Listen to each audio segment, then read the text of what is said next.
လုံးပဲမင်္ဂလာပါ Oscar Photography ကနေပြန်လဲကြိုဆိုလိုက်ပါတယ်ဒီနေ့ကျွန်တော်လက်ထဲမှာရောက်နေရတော့ EOS R6 Mark III ပဲဖြစ်ပါတယ်ကျွန်တော်ဒီလိုမျိုး unboxing video လေးလည်းမလုပ်တာကြာပြီကျွန်တော်လက်ထဲမှာအခုရောက်နေတဲ့ camera ကဘာတွေထူးခြားလဲဘာတွေပါလဲဆိုတော့ကျွန်တော်နဲ့တူတူ unboxing လုပ်ပြီးကြည့်လိုက်အောင်ဘူးပုံစံကတော့ကျွန်တော်တို့ဒီ၄ယောက်လေးနည်းနည်းပြောင်းသွားတယ်ကျွန်တော်တို့အရင်တော့လိုဒီလိုမျိုးရှင်ခွဲမဟုတ်ဘူးပေါ့နော်ပြောင်းသွားတယ်ပြောင်းသွားပြီးတဲ့ခါကျတော့ဒီဘူးရဲ့ design အပြင်ဆင်ပို့ပြီးတော့ premium look ဖြစ်လာတယ်ဒါရော trade မဟုတ်ပါဘူးကျွန်တော်ပြောလို့ရပါတော့ပို့ပြီးတော့ study ဖြစ်လာတယ် EOS R6 Mark III 2415ကျွန်တော် kit lens တွေနဲ့ပေါ့နော်ကျွန်တော်တို့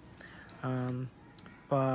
ဘူးတွေ box တွေရဲ့ဒီစောက်ပုံဒီရင်ခွဲတဲ့ပုံစံပြီးတော့ first layer မှာသူက manual book ရဲ့ပြီးတော့သူ့ရဲ့ charging ကြိုးပါ charging ဒီဟိုရဲ့ခုံရဲ့ကြိုးပေါ့နော်ပြီးတဲ့ခါကျတော့ဒီမှာကျတော့ EOS R6 ရဲ့လွယ်ကြိုးကျွန်တော်တို့အရင်တော့ 5D Mark III Mark IV လိုမျိုးကြိုးကအပြားမကြီးတော့ကြိုးပြားသေးသွားကျွန်တော်သတိထားမိရပေါ့နော်ဒါသူ့ရဲ့ embroidery လောက်ထားလေးလည်းတော်တော်ကောင်းပါတယ်ဒါသူ့ရဲ့ manual book လေးပါ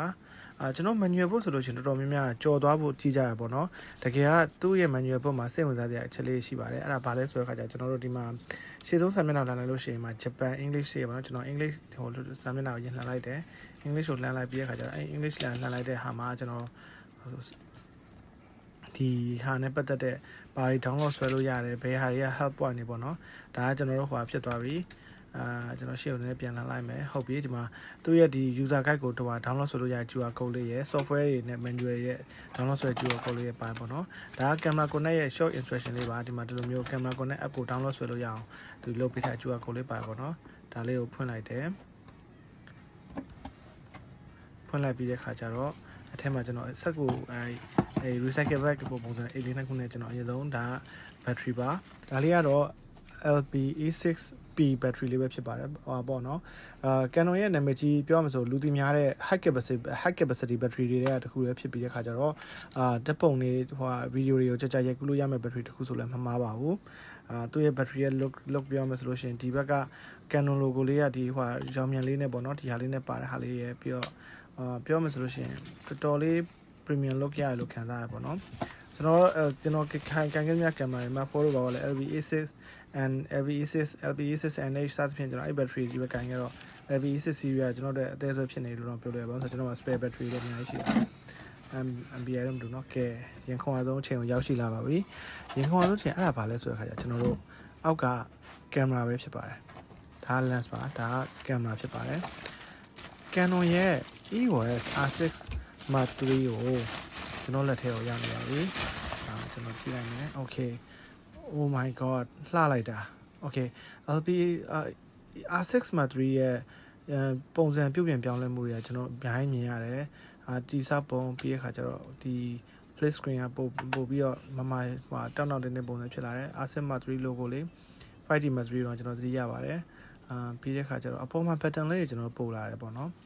ပြီးတဲ့ခါကျတော့ဒီမှာကြည့်မယ်ဆိုလို့ရှိရင်power on off lock on ဆိုပြီးတော့ဖြစ်လာမယ်synchronize pattern လေးတွေပါလာမယ် manual ကျွန်တော်ပြောင်းကြည့်လိုက်မယ်ဟုတ်ပြီ okay သူ့ရဲ့အောက်ကိုကြည့်မယ်ဆိုလို့ရှိရင်ဒီ battery grid တက်လို့ရမယ်ဟို mount လေးတစ်ခုပါသေးတယ်ပေါ့နော် first charging mount လေးတစ်ခုပါသေးတယ်ပြီးတော့SCAC နဲ့ဟို Express card နှစ်ခုထည့်လို့ရမှာပေါ့နော်2 slot တွေ့တယ်ပြီးတော့ဟို warning sign နဲ့ heat ရမ်းပူနိုင်မယ်လို့ပြောထားတယ်ကျွန်တော်တွေ့တယ်ပြီးတဲ့ခါကျတော့ကျွန်တော်တို့ဒီဘက်က interface ကိုကြည့်မယ်ဆိုလို့ရှိရင် headphone ရော microphone ရောအခုကျွန်တော်ဖွင့်လိုက်မဲ့ဒီနေရာလေးမှာ headphone ရော microphone ရောထည့်ထားတာတွေ့ရမယ် okay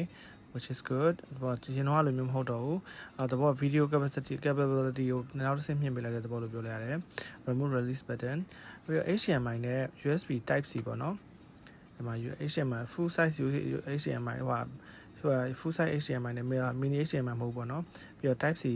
ဟိုအပေါက်လေးတစ်ခုနဲ့ကျွန်တော်တွေ့ရတယ်ပြောမှဆိုလို့ရှိရင် Canon ကအရင်နောက်ကျကြံခဲ့တာမျိုးမဟုတ်ဘဲနဲ့ဖြည်းဖြည်းချင်းလိုက်ပြီးအဆင့်မြင့်နေတာကိုကျွန်တော်တွေ့ရတယ်ပေါ့နော်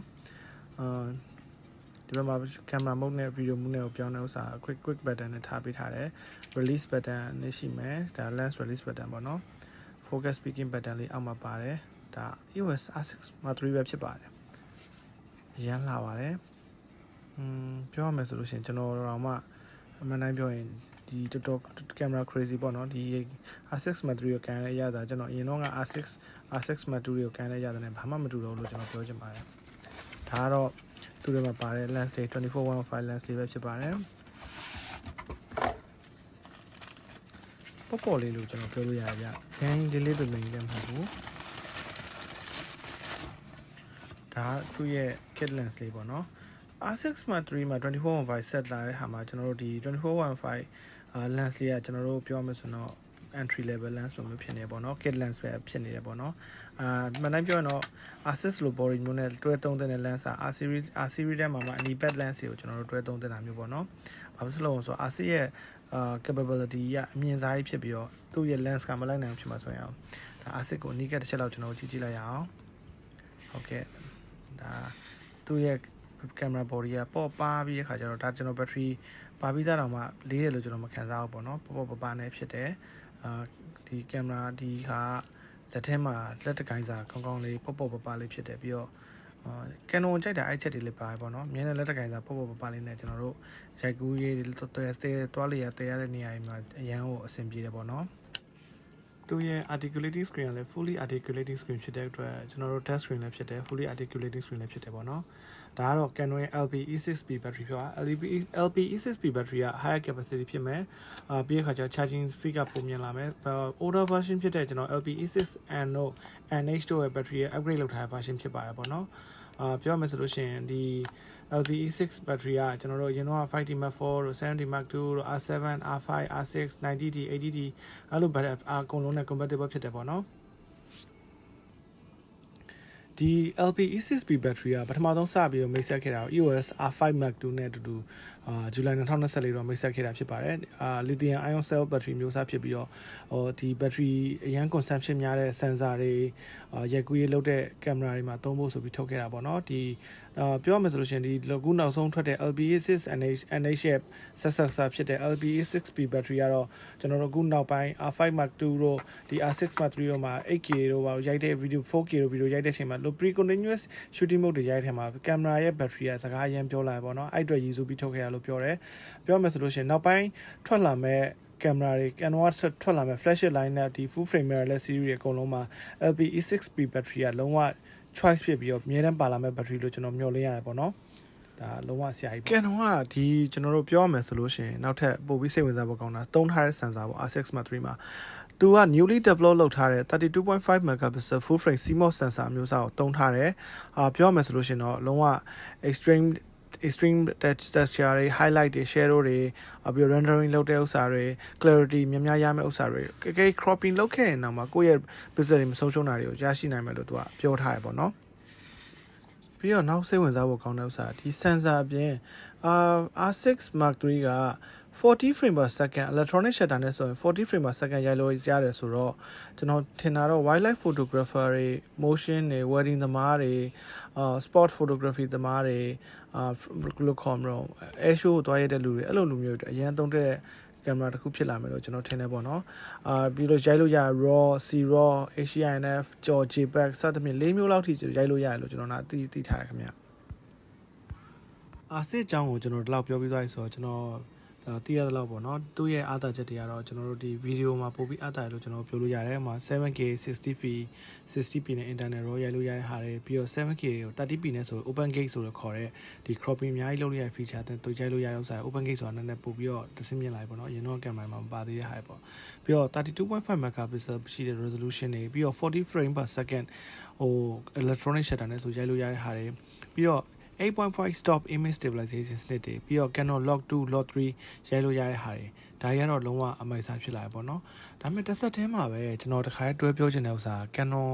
ဒီ EOS R6 Mark IIIမှာအားနည်းချက်နည်းနည်းတိတိတသားထင်ရှား၃ချက်တော့ကျွန်တော်တွေ့တယ်အဲ့ဒါဘာလဲဆိုတဲ့အခါကျတော့သူကဒီ 8K 7K အဲ့လိုမျိုးပြီးတော့ megapixel ရလဲ 32.5 megapixel ပြီးတော့ 40 frames per second ဖြစ်တဲ့အတွက်ထွက်လာမဲ့ video file size တွေပြီးတဲ့ခါကျတော့ကျွန်တော်တို့ဒီဟွာပေါ့နော်လို့ခေါ်မလို့ကပ်ပေါ်မှာ rewrite လုပ်မဲ့အားတွေမှာအရန်ကို heavy ဖြစ်တဲ့ file size ကြီးထွက်လာမှာဖြစ်တယ်ပေါ့နော်အဲ့လိုနေရာမှာသူ့မှာ active cooling system မပါ weather seat ပါတယ်ဒါပေမဲ့ active cooling system ပါ weather seat ပါတယ်နဲ့ active cooling system မပါနဲ့တွေ့လိုက်လို့ရှိရင်သဘောတရားကဒီ camera ဒီ heat တက်နိုင်တယ်ဆိုတဲ့ဟာ high chance of heat ပေါ့နော်heat တက်နိုင်တဲ့ဟာကိုကျွန်တော်တွေးမိတယ်ပြီးတဲ့ခါကျတော့ ISO ceiling ကကျတော့ဒီ R6 Mark II ထက် ISO ceiling ကနည်းတယ်ပေါ့နော် ပြီးတဲ့ခါကျတော့ base ISO C50 လို့ခေါ်တဲ့ base ISO ကျွန်တော်တရားရဲ့အောက်က C50 ဆို ISO speed set ဒီမပါဘူးပေါ့နော်အကယ်၍ကင်မရာ video high resolution video တွေရိုက်ချင်တယ်ဆိုလို့ရှိရင်တော့ဒီကင်မရာအသင့်အတွက်ကင်မရာဖြစ်ပါတယ် EOS R6 Mark III ပါ R6 Mark II နဲ့ Mark III နဲ့ဘာကွာခြားချက်ရှိလဲဆိုရင်တော့အများကြီးကွာတယ်ပေါ့နော်